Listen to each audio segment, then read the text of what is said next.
Halo guys, Assalamualaikum. Kembali lagi bersama saya. Jadi di video kali ini saya akan membahas mengenai stroke dan saya akan memfokuskan ke gejala stroke yang bisa kalian temui di rumah. Jadi ini nanti semacam screening ya. Karena apa? Karena akhir-akhir ini saya menemukan pasien-pasien stroke yang dibawa ke rumah sakit tempat saya bekerja, itu dibawa dengan kondisi yang sudah telat. Jadi gejalanya sudah berat. Tentu ini akan berpengaruh pada outputnya ya, atau prognosisnya. Prognosis itu kemungkinan kesembuhannya atau membaiknya. Karena semakin cepat pasien stroke itu dibawa ke rumah sakit atau ke fasilitas kesehatan, tentu outputnya atau prognosisnya atau kemungkinan sembuhnya itu semakin tinggi.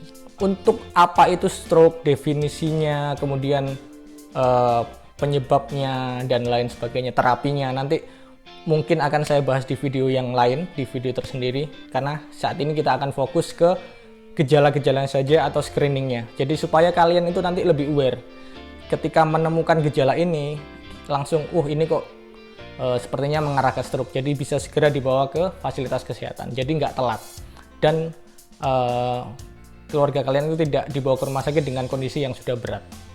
Itu. Nah, di luar negeri, misalnya di Amerika, ya contohnya di USA atau di Amerika, mereka itu punya semacam jargon ya untuk stroke, namanya FAST, F-A-S-T. Nah, FAST itu adalah singkatan, F-nya itu face drop, kemudian A-nya itu arm weakness, lalu S-nya itu speech difficulty, dan T-nya itu time.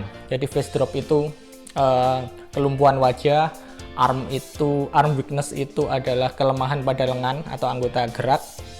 Kemudian tadi S-nya adalah kesulitan berbicara, speech difficulty, ada gangguan bicara. Kemudian T-nya time. Kalau ada 3 gejala tadi, langsung dibawa ke rumah sakit atau ke IGD, atau mereka punya 911 gitu. Nah, di Indonesia kita itu sebenarnya malah punya yang lebih bagus. Menurut saya malah ini lebih bagus daripada FAST. Cuma mungkin ya sosialisasinya ke masyarakat luas saya rasa belum sampai.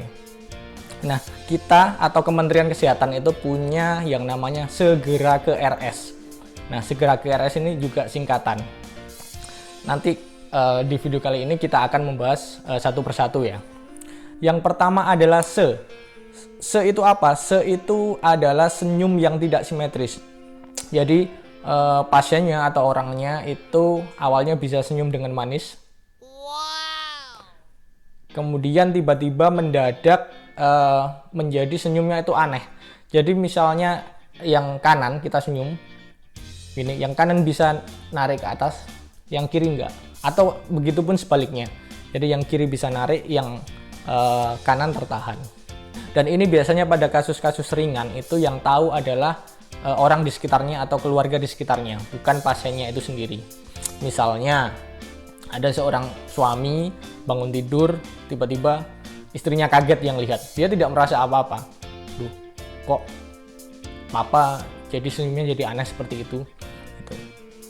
Atau pasiennya sendiri tahu, tapi ketika dia itu ngaca, jadi dia nggak merasa bangun tidur nggak ada apa-apa, nggak ada masalah apa-apa, tapi ketika ngaca terus melihat dia ketika melihat mimik wajahnya atau ekspresi wajahnya ketika senyum, ternyata terjadi ada kelumpuhan pada salah satu sisi di otot wajah tersebut. Itu kalau kalian menemukan hal seperti itu, jadi walaupun ringan, itu harus segera dibawa ke rumah sakit atau ke fasilitas kesehatan. Yang kedua adalah G. G adalah gerak tubuh separuh mengalami kelemahan atau kelumpuhan. Beda ya, kalau kelemahan itu ototnya masih bisa bergerak, tapi ada pengurangan dari kekuatan otot. Jadi kekuatan ototnya itu berkurang. Kalau kelumpuhan jelas nggak bisa gerak sama sekali. Bisa terjadi pada separuh tubuh, yang atas saja atau yang bawah saja, atau bisa dua-duanya semuanya. Jadi kiri semua lumpuh atau lemah, kanan semua lumpuh atau lemah. Gitu. Dan untuk gejala yang ringan itu biasanya hanya terjadi misalnya seseorang atau ada laki-laki usia 58 tahun misalnya, tiba-tiba dia bangun, kemudian dia ingin minum kopi. Nah, kemudian ketika mengangkat cangkir kopinya, dia merasa kesusahan dan bahkan bisa sampai jatuh. Yang awalnya dia lancar aja minum kopi atau minum teh, mengangkat cangkir, mengangkat gelas itu nggak ada masalah, tiba-tiba tidak bisa mengangkat gelas. Tapi pada umumnya biasanya terjadinya pada semua. Jadi satu tangan kanan atau satu tangan kiri terjadi kelemahan atau kelumpuhan. Rasanya nggak bisa digerakkan atau ya lemah, nggak bisa ngangkat apa-apa gitu. Jadi kalau ada kelumpuhan atau kelemahan tubuh separuh, langsung dibawa ke rumah sakit itu ya. Jadi itu se dan ge. Sekarang selanjutnya adalah ra. Ra adalah gangguan bicara atau bicara terganggu ya. Gejala dari bicara terganggu bisa bermacam-macam. Yang pertama yang paling sering terjadi adalah pelu atau cadel ya. Jadi misalnya begini.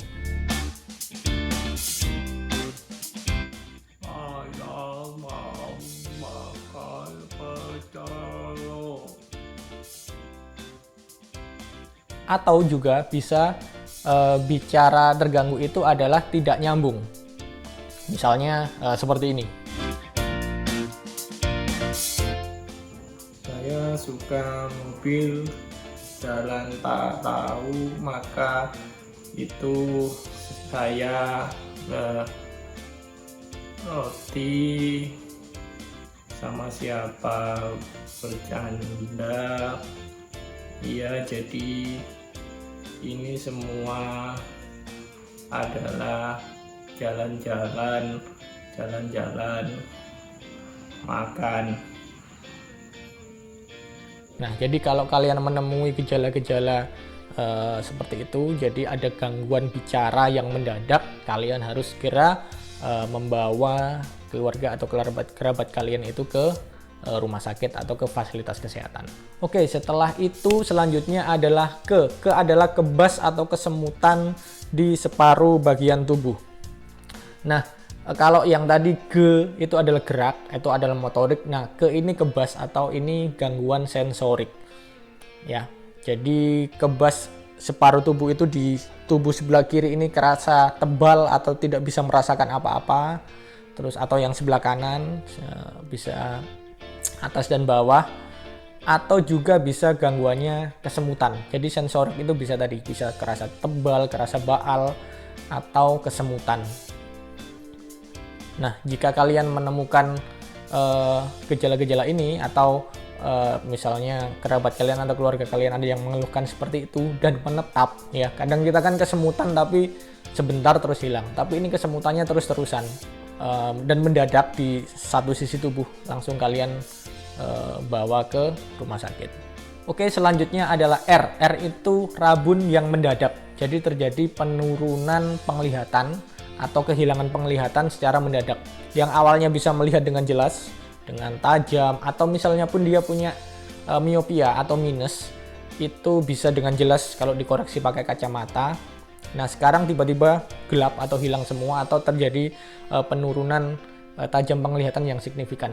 Dikasih kacamata pun tetap nggak bisa kelihatan. Nah, kalau kalian menemukan gejala seperti itu, langsung dibawa ke rumah sakit.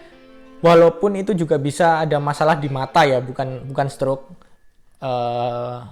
Itu tetap termasuk kegawat daruratan. Jadi supaya nanti dipastikan di rumah sakit ini masalahnya di stroke atau di mata.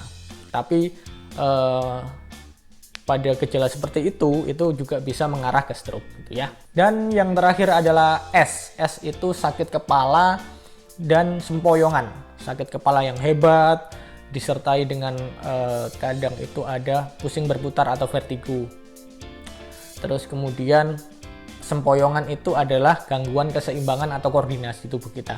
Jadi yang biasanya bisa jalan dengan baik, dengan lurus ya, sekarang pasiennya menjadi sempoyongan seperti orang mabuk, orang pemabuk. Jadi jalannya, kalau istilah medisnya namanya ataksia. Jadi dia tidak bisa inline. Jadi ya sempoyongan kanan kiri atau bahkan sampai jatuh. Biasanya malah tidak bisa beranjak dari tempat tidur karena ya gangguan koordinasi dan keseimbangan.